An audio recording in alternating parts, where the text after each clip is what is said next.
Hello and welcome to the Australian Bitcoin podcast. On today's episode, we have James Check, also known as Checkmighty on Twitter. James is a on-chain analytics guru, and he will explain to us what is on-chain analytics and how we can use it in understanding Bitcoin and maybe even making some price predictions. Good to be here, mate. Yeah, great to have you on. So before we start, James, maybe you could do a brief intro about yourself and who you are. Sure. Yeah, so I started life as a civil engineer, actually. So designing everything under the ground. So basements, holes, mines, tunnels. That was kind of my wheelhouse. And I fell down the Bitcoin rabbit hole. I got into the industry in 2018 at the top, but I didn't understand Bitcoin at that point in time, as most of us don't. And I really discovered why Bitcoin is special in around late 2018 into 2019. And around this point in time, on-chain data started to evolve, and the first kind of real metrics that allowed you to visualize and see the market started getting developed. Things like the Realiz cap, MVRV, the likes of Dave Puel kind of coming up with these initial pioneering metrics.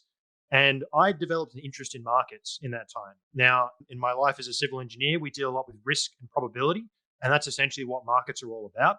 And it kind of combined this fascination I was building with markets with my kind of engineering problem solving, and then just understanding Bitcoin's role in the world moving forward. So those three kind of synergized together, and I started producing content about on-chain data. And I think I was probably the first person to offer. It was kind of like a course, but teaching people how to actually study this stuff. And it's been a journey ever since.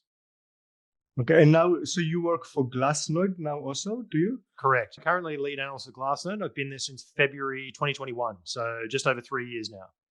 Okay, and for those who don't know, Glassnode is an on-chain analytics toolset. Correct. Okay, so you do your own personal course and personal videos, and you also so the course is kind of where I started. So building up the course back in the day, no one was teaching on-chain data. That was kind of my contribution, right? And there's some old videos on YouTube where it sounds like I'm sitting in a tin can and I don't have all the audio set up and the rest of it.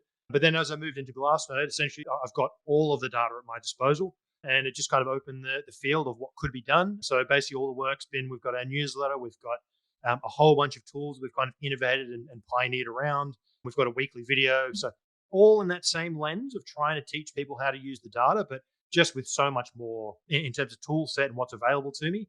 Glassnode's essentially got all the data that you need for Bitcoin. Okay, so for the people who don't know what on-chain analytics is, can you explain it to us? Absolutely. That's a great question. At the high level, and there's two frameworks I use to try and explain it. The first one is, imagine if you could look at all of the money moving around the SWIFT system, right? You can see dollars moving from one institution to another, from one holder to another.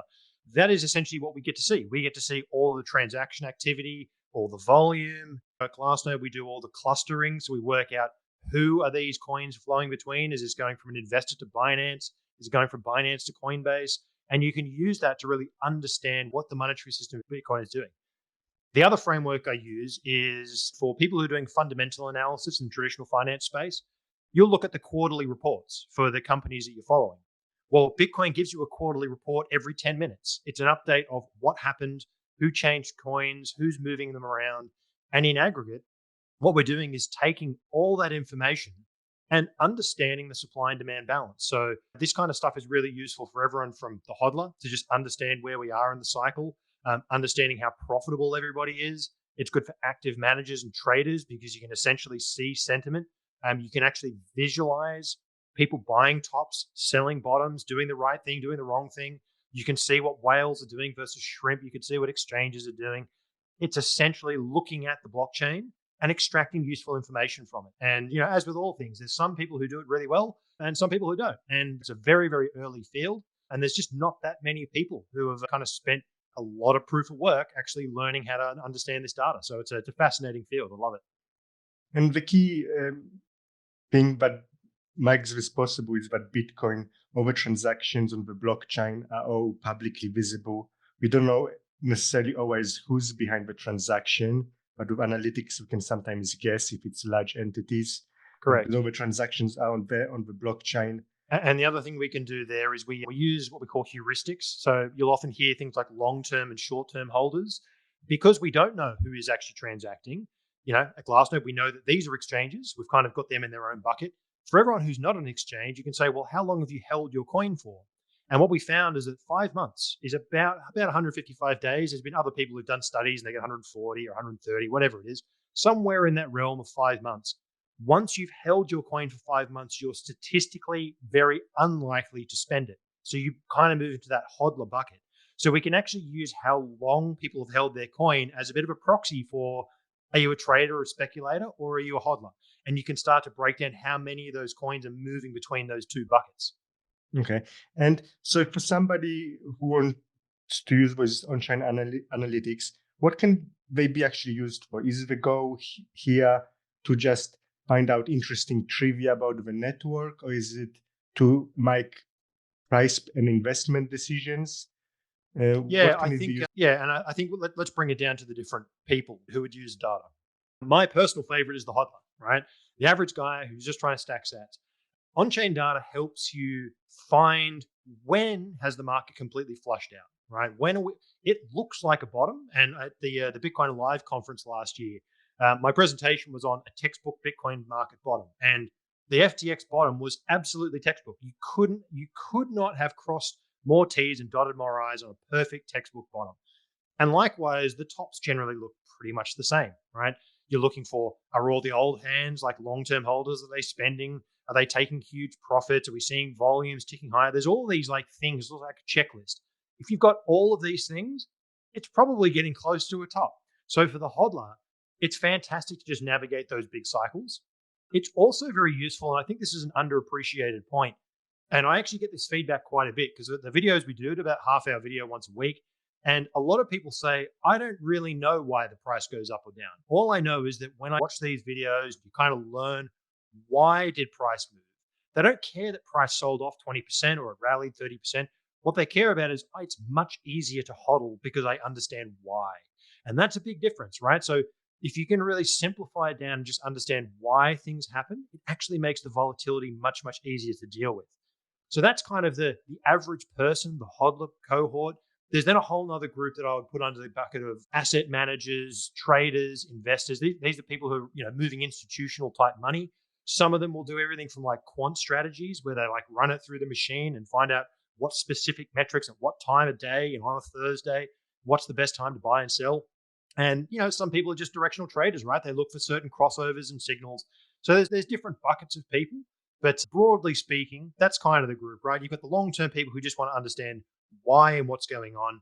And you've also got people who are actively trading and you use this data to extract edge.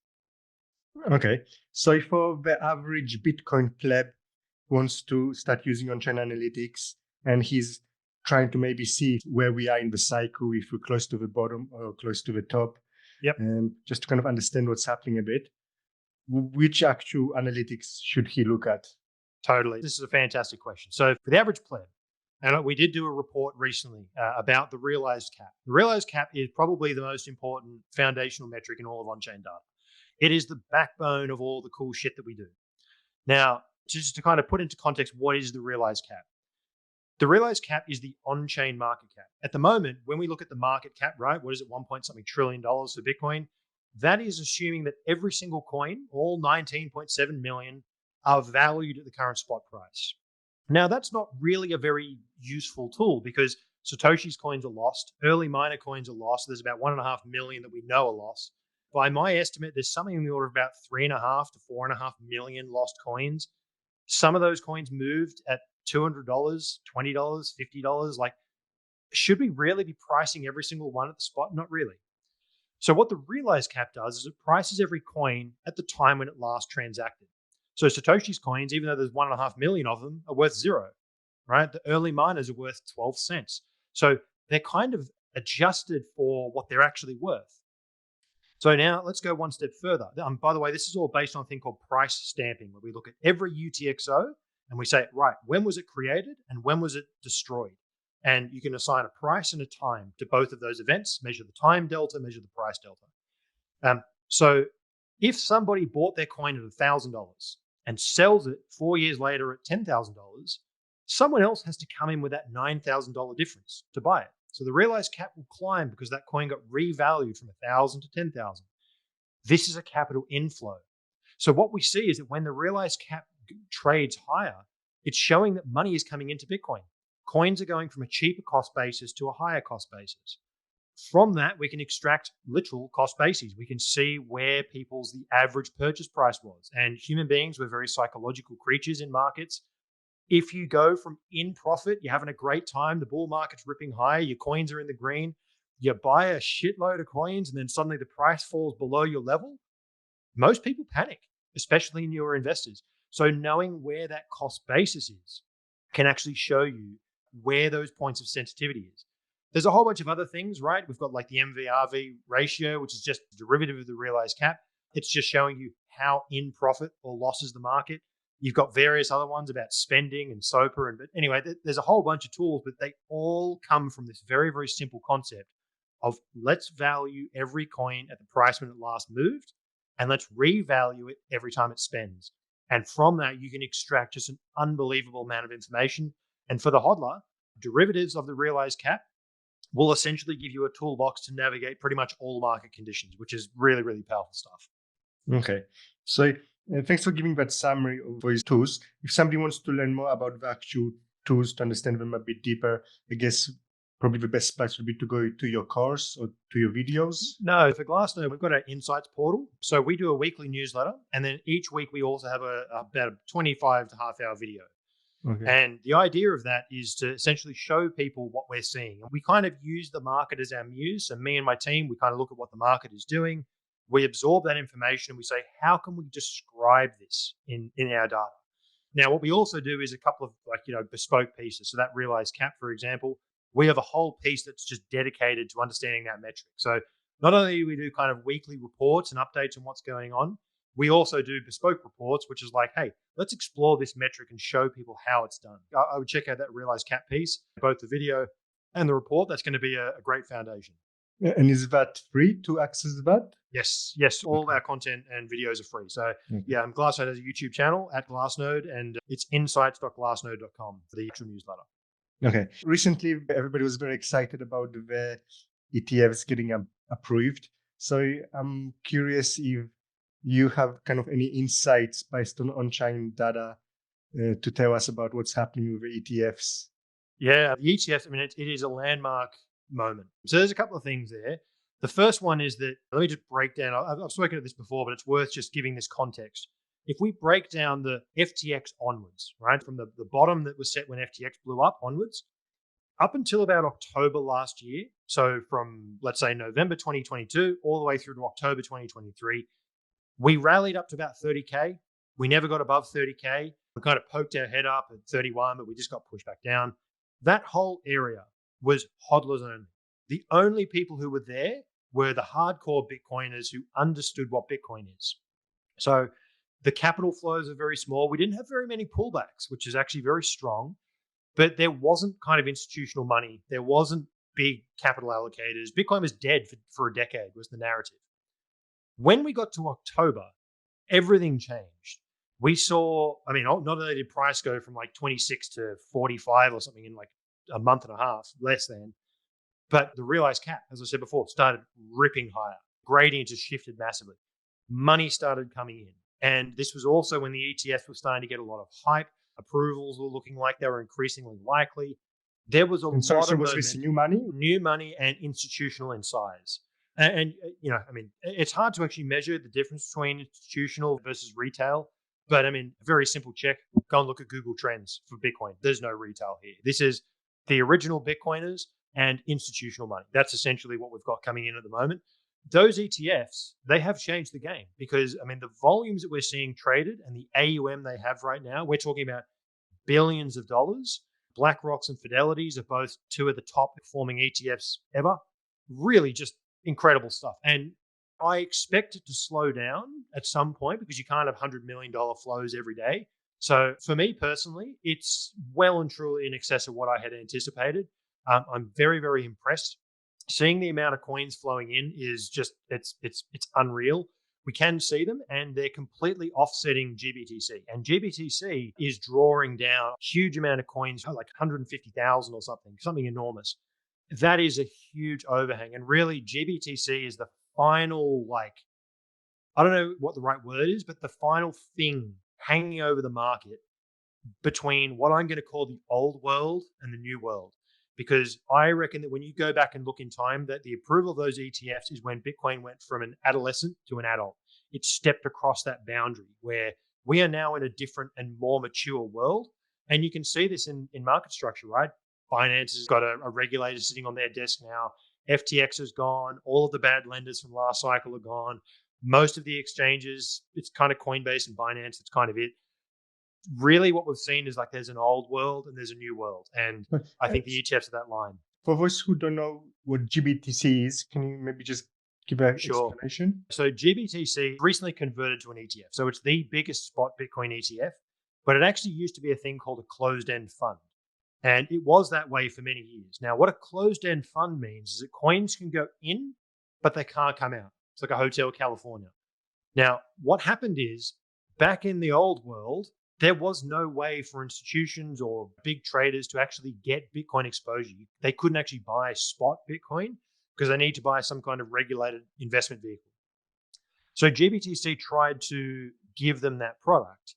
Now, the challenge is that there was a huge premium. So basically, people, it's a long story, but people could buy spot Bitcoin who were capable of doing this, buy spot, send it in to GBTC, get the shares, and then immediately sell those shares, sometimes for 100% profit, just immediately locking in that premium.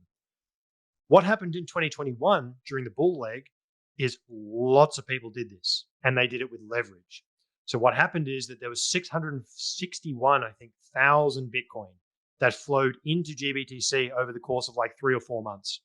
And that premium went from 100% to 30% to 20% to 5% to negative because too many people did this trade. Now, when that trade went negative, it blew up people left, right, and center.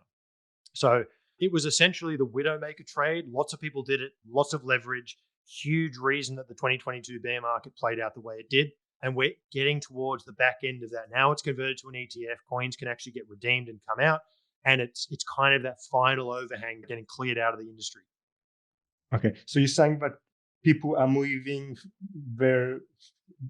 institutions are moving their funds from GBT to other ETFs? Correct. And there's a few things here, right? GBTC historically had a 2% management fee. They reduced it to a 1.5% management fee, which is egregiously high. All the other ETFs are 25 bips, right? 0.25%. So very, very small fee, the massive fee delta. So what is happening is over time, people are pulling their coins out of GBTC.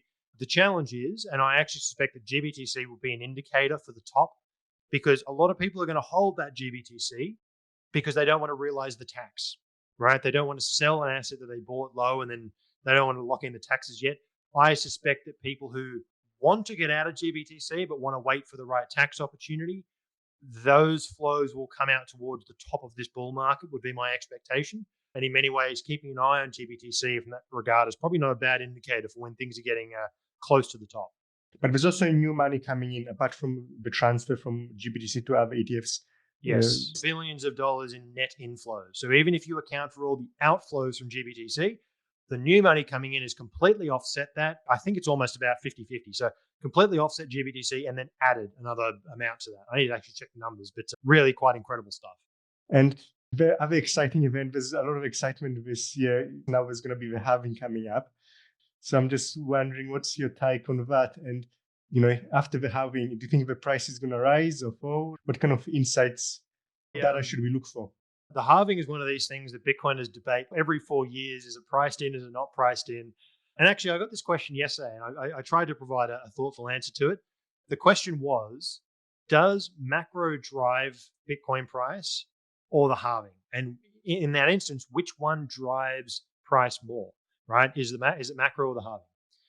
And I thought about this for a while, and my case for the halving has long been the halving matters depending on what the price is. Because if you have a halving, right, we're going to take 450 Bitcoin per day. Now, for the most part, you can safely assume that every coin that's mined is sell side pressure. Historically speaking, they may hodl it for a little bit, but generally speaking, miners sell pretty much everything. So if you withdraw 450 Bitcoin in new sell side pressure every day, and the price is at $100,000 versus 50, that's obviously a different proposition because that 450 Bitcoin is worth a lot more and you need a lot more money to take it at a higher price. So with that as context, what drives Bitcoin's price? Well, macro drives a lot of Bitcoin's price because, we're looking at currency debasement. We're looking at government spending like drunken sailors. In fact, the line that I heard recently, which I enjoyed, was drunken sailors couldn't even open their wallet as fast as what the governments are right now. So we've got so much money getting poured into the system that Bitcoin is responding to it. So when it comes to the halving, it does make a big difference, but it makes a much bigger difference if the price is higher. So in that instance, the impact of the halving is somewhat dependent on what the price is, which means it's somewhat dependent on what macro is doing. So, if Bitcoin went down to $12, the halving would be irrelevant because it would take one hodler to consume all 450 coins every day. Whereas up at 100,000, it's going to require institutions every day, a new institution coming in with a huge amount of capital to take those coins off the market. So, it all depends on what the price is.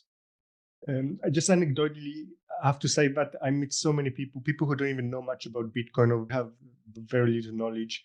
But everybody they all know about the halving, and they say, "Oh, the halving, is the price gonna go up?" There's this huge expectation, even much more than previous years, because there's always been this pattern that after the halving, the price has went up, and so I just find there's such a huge expectation by a lot of people that after the halving, the price is gonna go up.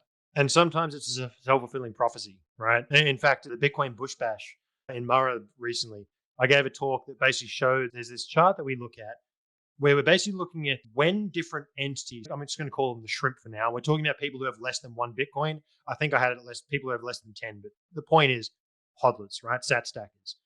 When do the sat stackers really start to buy their coins? When do the hodlers really buy their coins? There's actually 3 periods of time.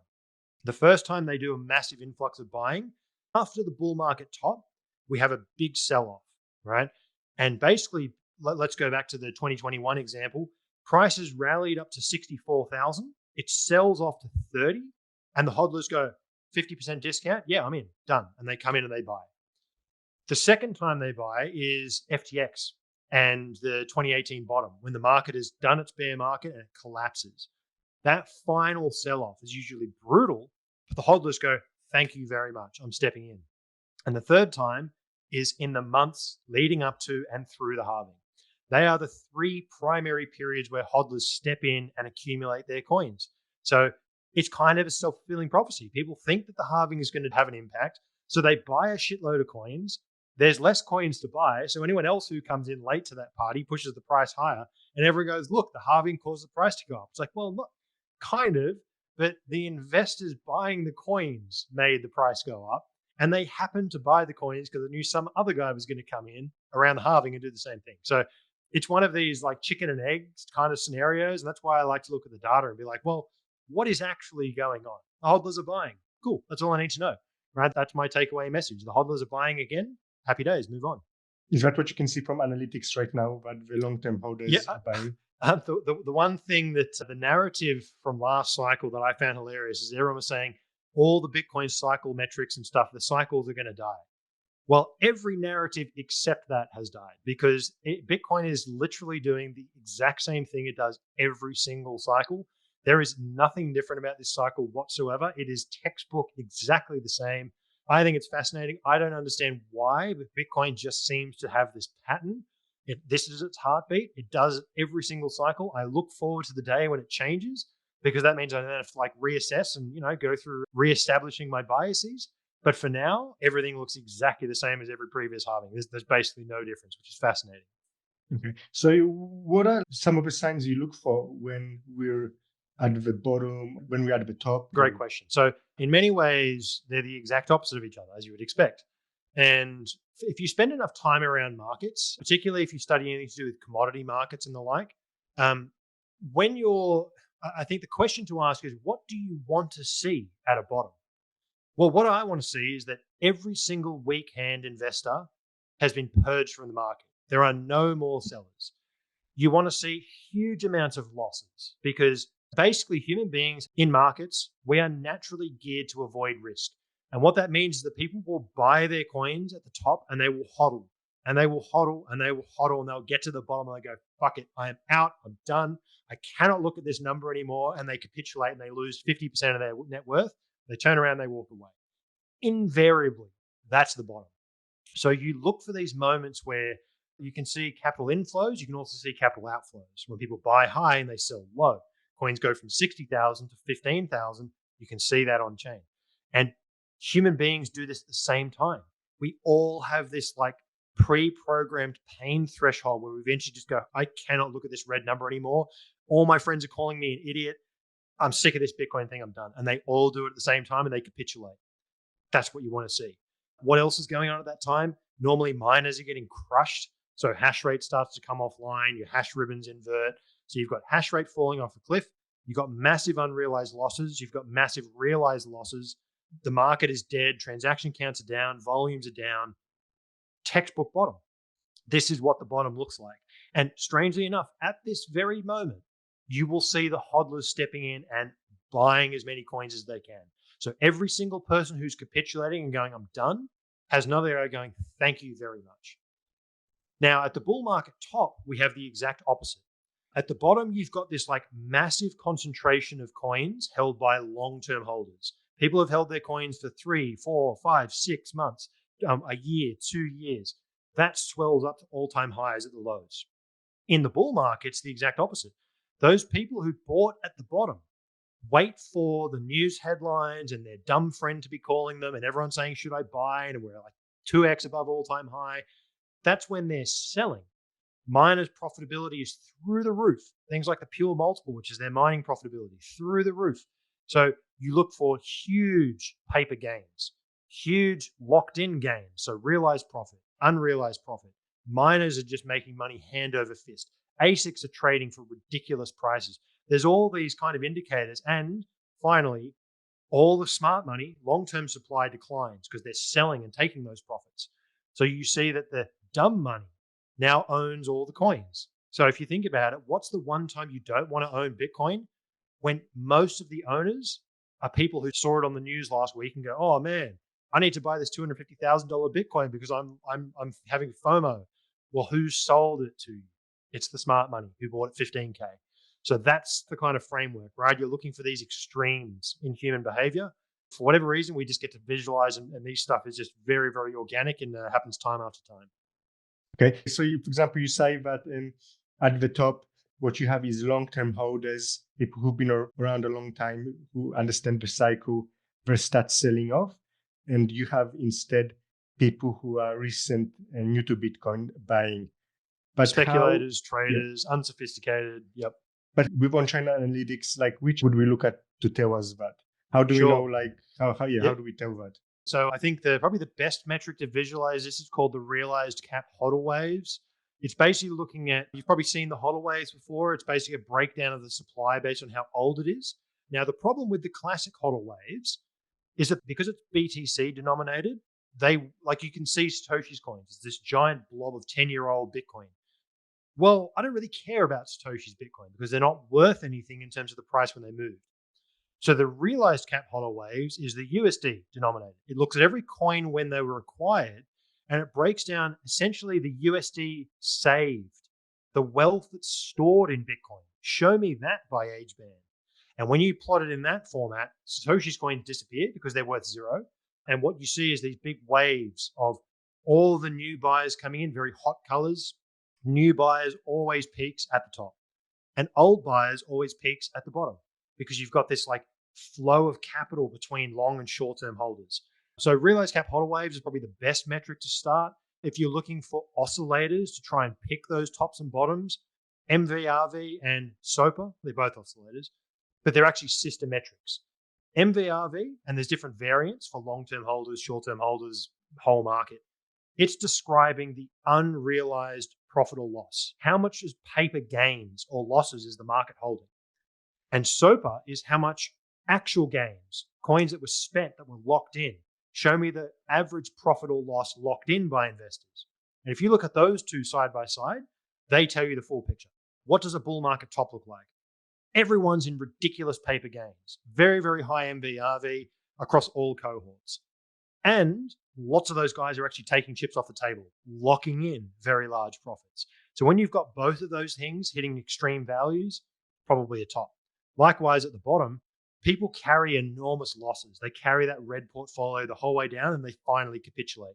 So when both of those metrics are very low, that's telling you you're probably near a bottom, right? So if you learn just those metrics, I mean, for the average hodler, it'll get you through 90% of the market cycle without a worry. Okay. Another thing I like to use, a very, very simple metric, really, something a bit different, but Bitcoin rainbow chart. Have you heard of that? I have, yes. Yeah. It's a bit of a meme, yeah. Yeah, so it's very simple, but what do you think of a Bitcoin rainbow chart? Are you a fan of it? So I respect its meme potential. I personally would never use it because it doesn't kind of fit in my framework of like being rigorous. In many ways, it kind of works because it's hilariously designed to work. There's not a great deal of mathematical rigor to it. So I personally I don't look at it, but that's obviously because I spend all day looking at the data, right? So I've got models coming out my ears. But again, I think there's much better metrics than the rainbow chart, which are kind of anchored in the real behavior of investors. But I can also see why people use it because it's very simple and it keeps working, right? It just gives you a bit of a mind map of where we are. Yeah. It is very simple. The analytics, like you described, are much better for getting a better insight. But just as a simple thing to look at 1 minute to give people who have no idea about Bitcoin, just kind of give them an idea of roughly where we are in the cycle. Yes. I find it's better than nothing. It just gives a data point. One data point is better than 0 data points. That's it. So I had some questions about the kind of different information about the Bitcoin network, but maybe we can use on-chain analytics to answer. I have people asking me some of these questions. Do you know what percentage of Bitcoin is held by whales? We did a report a little while back called the Shrimp Supply Sink. And we tried to answer this very question. So lots and lots of critics will look and say, oh, look, 95% of Bitcoin is held by 5 guys. It's like, well, you're actually describing exchange wallets and ETF holdings and whatever. It's not really an accurate view. So if I look at our whales here, whales, something on the order of about 15, maybe 18%, something like that. I'm trying to read off the chart, but probably something on the order of about 15% of the supply is held by actual whales. And this compares to about 20% held by exchanges and miners, right? So, and those miners, by the way, include Satoshi's early lost coins. So, we can actually break it down, but for the most part, the reason that report was called the Shrimp Supply Sink is it's actually showing that over the long arc of time, whales' ownership of Bitcoin is actually decreasing massively. Small guys are actually growing their share. We are seeing the Bitcoin supply distribute further and further over time, not concentrate. Okay, that's interesting. So you said 18%. Obviously, this is an estimate because we don't know. But so around 18% right now is held by whales. And in that report, what's the definition of a whale? So we use a 1,000 Bitcoin threshold. And we do clustering. So we basically look at like if a whale happens to have like 4 or 5 addresses that they've interacted with, and they've got 500 there and 150 there and 200, like that will cluster them together as best we can. It's never going to be a perfect metric, but for the most part, the supply is distributing over time. Okay. So I guess maybe you have a chart there. I can see it, but do you have an idea of, for example, like 5 years ago, what percentage was held by whales? I don't have it in front of me. I'll have to get back to that. Yeah, okay, no worries. Do you know what percentage of Bitcoin is held in self-custody versus in custodial wallets? Good question. So essentially, I'm pretty sure exchanges from memory is about 12.5% of supply. That doesn't include ETF products, however. So you then have to add in there something on the order of, I would say there's probably about 3 or 4 million Bitcoin held in custody. Now, bear in mind, that includes exchanges, but also ETF products, institutional custody. I mean, Coinbase custody alone has a huge amount of this supply. You then have to look at lost coins, right? And there's no way to perfectly estimate it in terms of lost coins. We know there's about 1.5 million that are lost. There's probably up to about between 3.5 and 4.5 million that are probably lost. So you've got 3.5 to 4 million that are lost, about 3 to 4 million that is in custodial setups. Everything in between there is going to be a self-custody bucket. So whatever that works out in the math. Okay. And so the next question, do you have any idea what percentage of Bitcoin are held kind of in deep cold storage and haven't been used for a long time? Yeah, that's essentially where you would look at long-term holder supply. So long-term holders, and now these are coins that have been held for more than 5 months. And the reason, again, we use that is it statistically tells you that that's the majority that are held in deep cold storage. About 14.6 million are currently in long-term supply. Now we have to subtract, just for easy math, let's just subtract the upper bound of our lost coins, 4.5 million. So you're talking about 10 million, thereabouts. That's going to be in relatively deep cold storage. Okay. And that's coming off the all-time high, by the way, and isn't lost. So how much did you say? 10 million? Over 10 million. Isn't lost, yeah. Okay. But also answers my next question. You estimate around 4.6 million has been lost. Yeah, so we Dave Puhle and I actually last year released a report called Coin Time Economics, which is a whole framework. And again, it's the most abstract thing I've ever worked on by far. Even I don't fully understand it, to be honest. I'm still getting my head around it. But as part of that, we use the holding time of Bitcoin. Like we use this thing called coin days, which is like how many days since a unit of Bitcoin has moved. And we use that to calculate a best estimate of how many lost coins there are. And we came up with, I can't remember the exact numbers, about 3.8 to 4.2 or something million of the 21 million. We estimate somewhere between about 18 and 23% is lost. So you can never perfectly know because like literally someone could withdraw right now and immediately lose their coins and we won't know. So at some point it goes from, it looks alive and then it doesn't move for 50 years. You're like, well, it's probably lost, right? So there's this kind of like grading curve. That's interesting. Yeah, thanks for providing that info. Is there any other kind of maybe interesting trivia or facts you have about Bitcoin kind of based on channel analytics? One of my favorite charts over the last cycle, actually there's two. The one that I think is more useful, more interesting, is if we look at the amount of coins that Shrimp buy. I believe there's a chart that shows the success of Bitcoin education, right? So I got in 2018, the education was very small, right?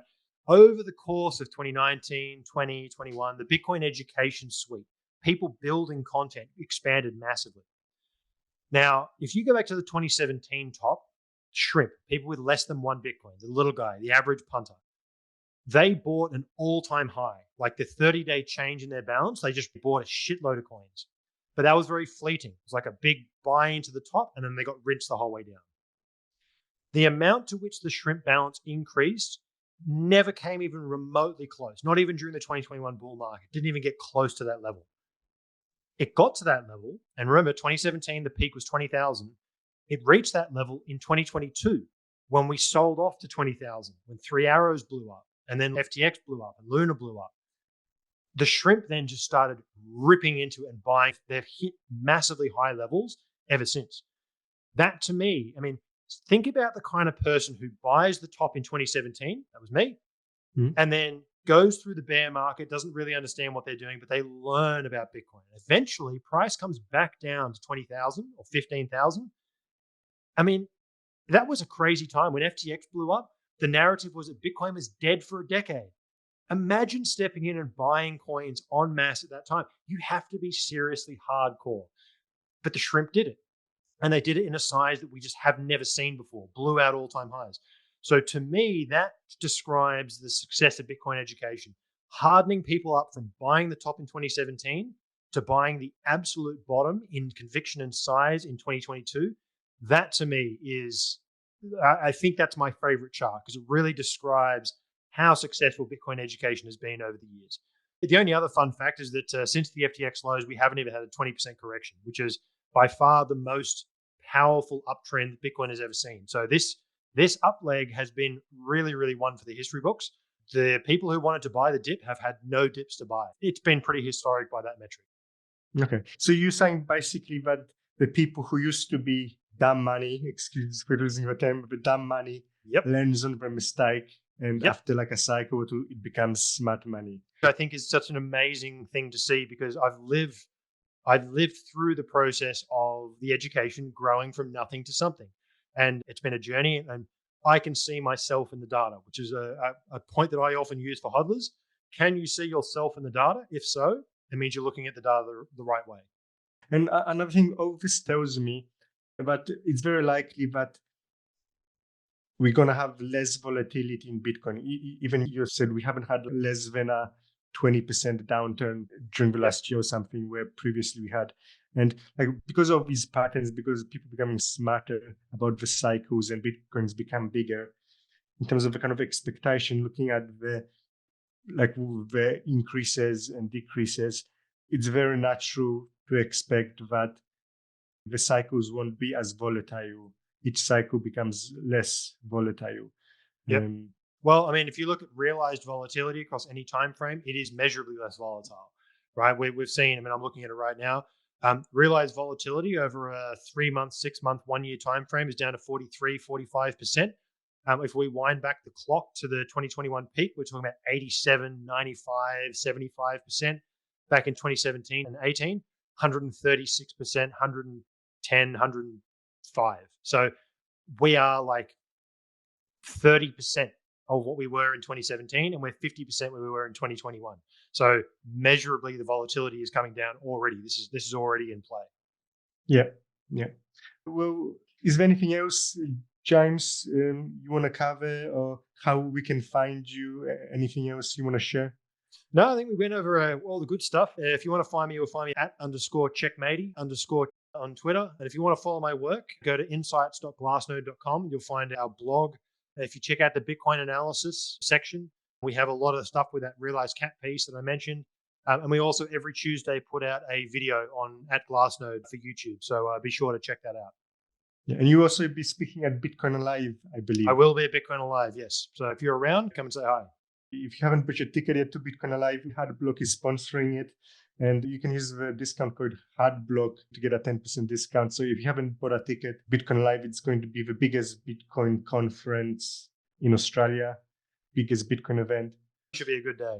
Yeah. So thanks for your time, James, and talk to you next time. Thanks, mate. It's been a pleasure.